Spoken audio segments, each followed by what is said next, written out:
I'm the award-winning co-author of the book, Neurodiversity at Work. I'm also a recruiter by trade, and I'm a very enthusiastic advocate for neurodiversity, and specifically neurodiversity in the workplace. I have a child who's autistic and ADHD, and I also associate with those neurological traits. I came to this late in life. I didn't realise when I was a young person that I was being marginalised and system impacted just because of the way that my brain worked. I failed at school. I had lots of significant challenges when I was younger. I couldn't access the education system, and therefore I found entertainment and ways of enjoying my life outside of that system. It meant self-exclusion.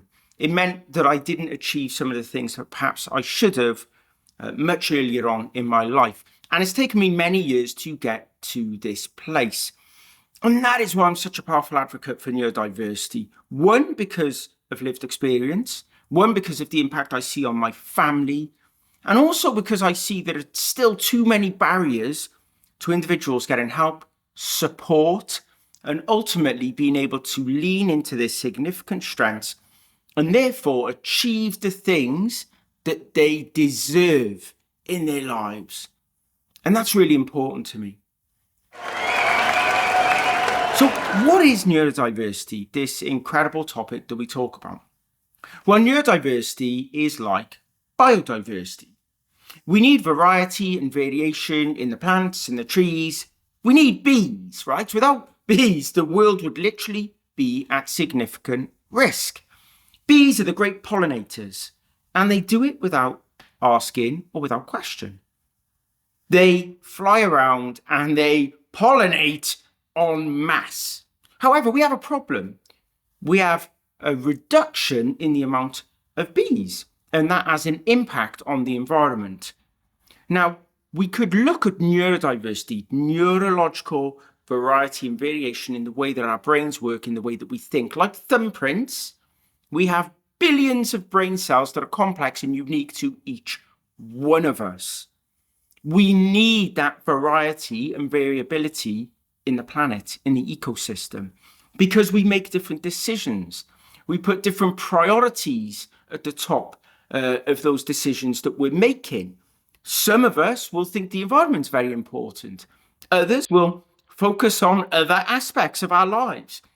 This variety in the way that we think, the way that we process information, the way that we see the world, ensures that we have a robust and positive ecosystem that will be sustainable for humanity for as long as we can hope to be. So neurodiversity is in fact very much like biodiversity, and I truly believe they work hand in glove. But the reality is not everyone has been system impacted or marginalised just because of the way that they think. So when we talk about neurodiversity in that context, we're not talking about everybody. So neurodiversity is everybody and how unique and brilliant they are. What we're talking about is those people who've faced the barriers because of the way that their brain works, but not because their brain is broken or needs fixing. It's because the barriers are put in place by organisations, by education systems, by built environments.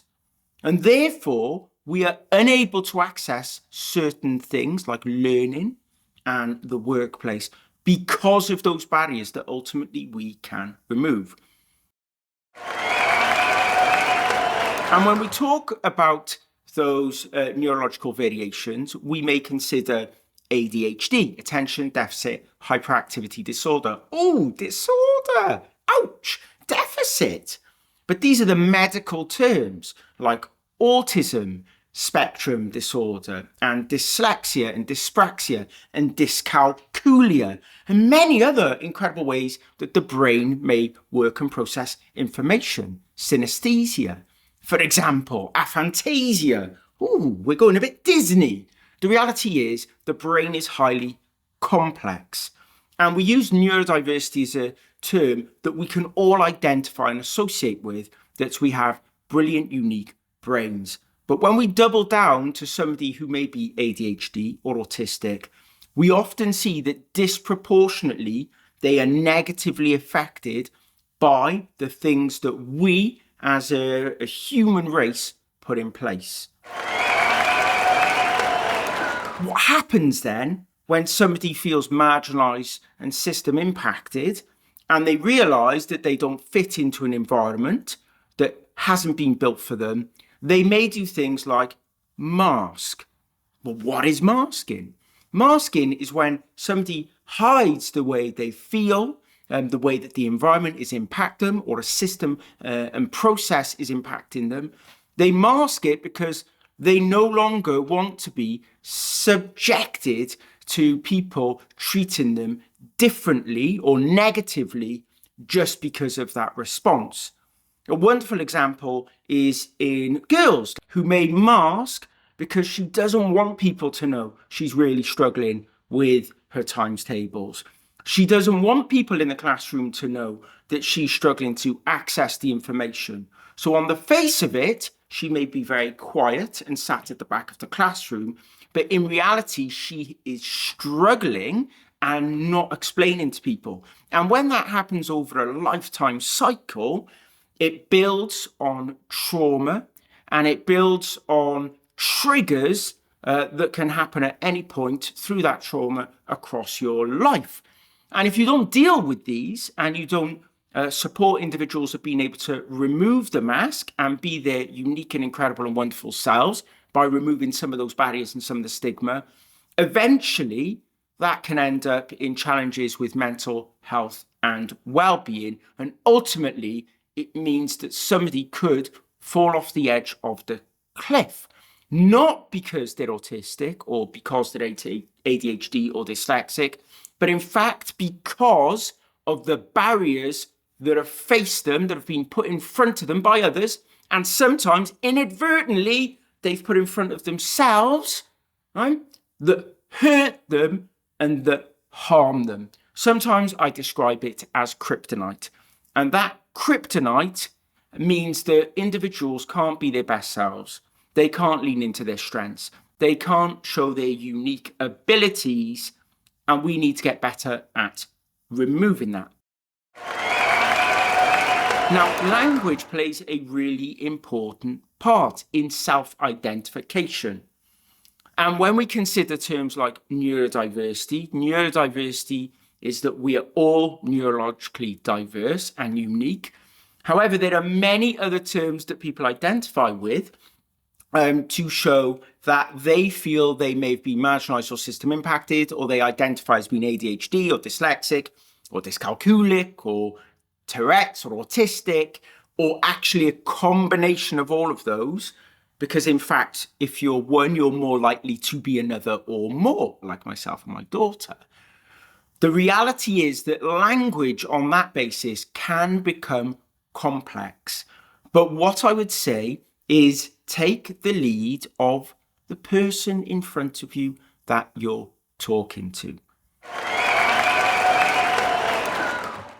The real objective here is to enable people who've been disabled through systems, processes, barriers that have been put in place that could be moved, or where adaptations or adjustments could be put in place that could allow them to really thrive within that environment. So neurodiversity is everybody. Let's not get too caught up in all the terminology and actually focus on the individual in front of us, because that's what really matters. Because most of us don't have all the labels. We don't have all the answers. We possibly couldn't access the label because we didn't have the money to go through private healthcare for assessment. Or possibly we got fed up of the 3, 4, 5 years waiting lists that currently exist in certain areas of the world, or where there are no waiting lists because there is no access to that type of support. The reality is the people who need support today. And that's why neurodiversity is such a powerful concept and idea.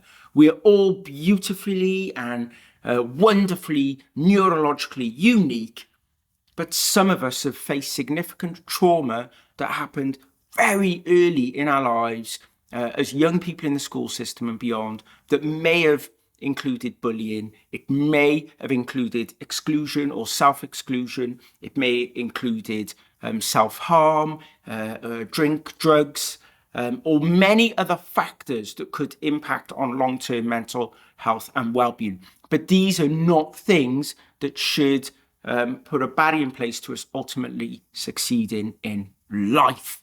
It's something that I've been able to do and something that I advocate for. So hope you're as excited by the concept of neurodiversity as I am, and let's start to remove some of those barriers by promoting the incredible positivity that exists within this concept of neurodiversity in the work and neurodiversity across the globe.